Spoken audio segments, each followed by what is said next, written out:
Thanks for joining us again tonight. And tonight we're going to be talking about a very difficult subject. It's about the drunkenness of Noah. After the flood and everything was emptied off the ark, God made a promise with Noah and his sons and all the earth, and that he would never destroy it by water again, even set a rainbow in the heavenlies. And then the Bible starts talking about in chapter 9 about the sons of Noah.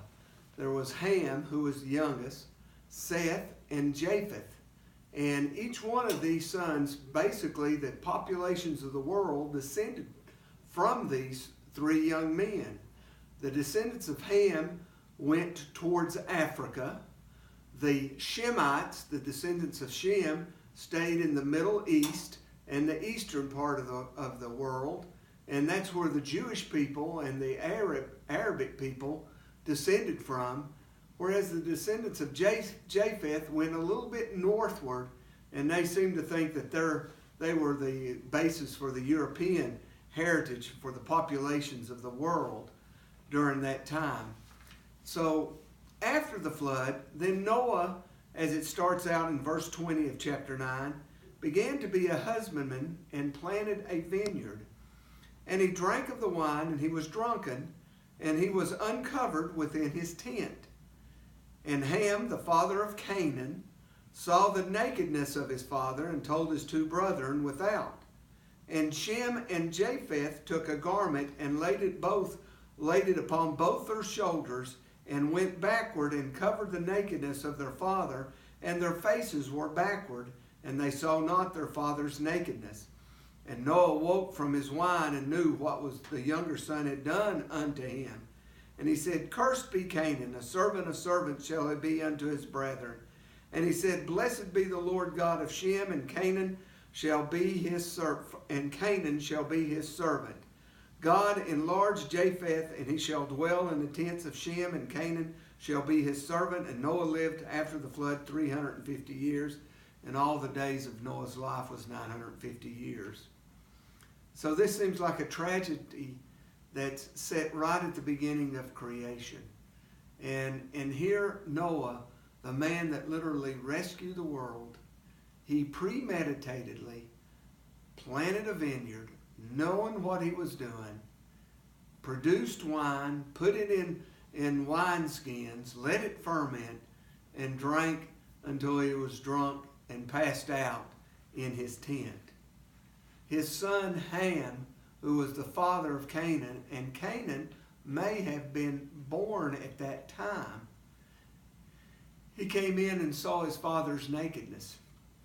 And then after that, there was some sort of things that went on that the Bible really doesn't explain.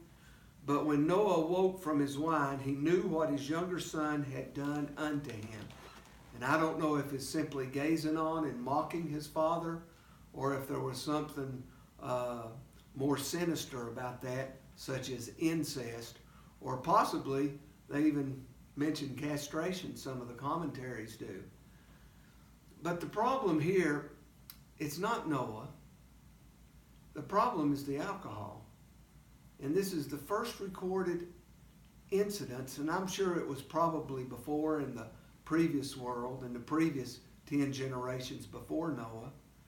But this is the first time the Bible records an encounter with wine.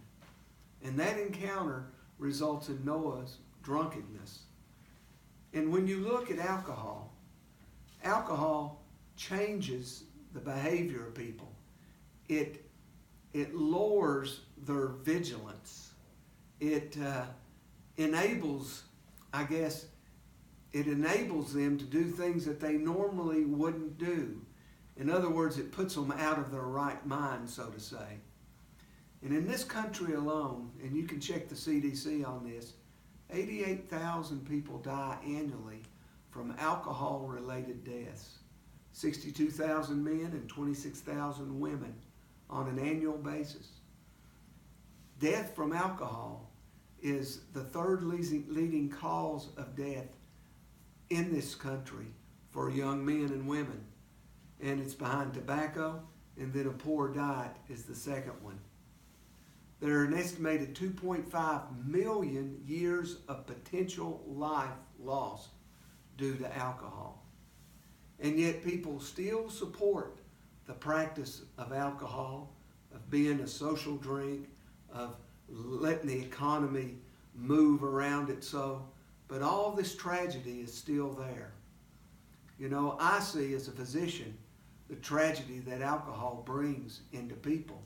And you can say, oh, doc, what about the benefits of alcohol for cardiovascular disease? And there are some benefits for 1 or 2 drinks. But the problem is the drink becomes, instead of a drink like this, a drink like this.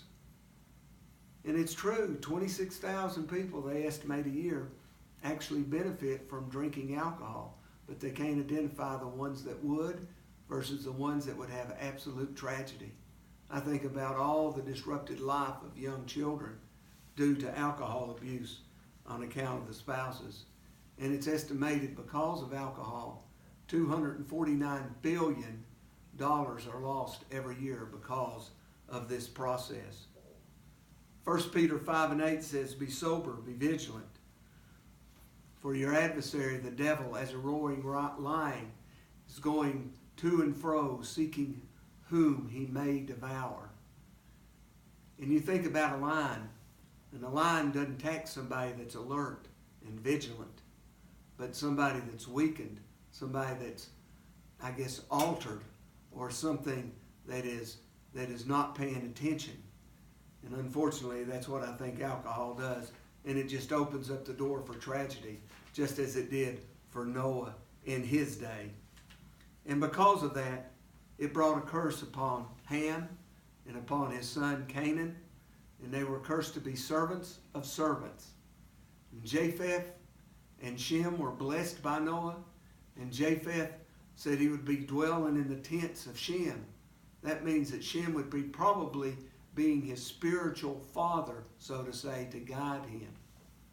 But folks, I want you to think about things. I personally don't drink. I know a lot of people do, and it's their own choice.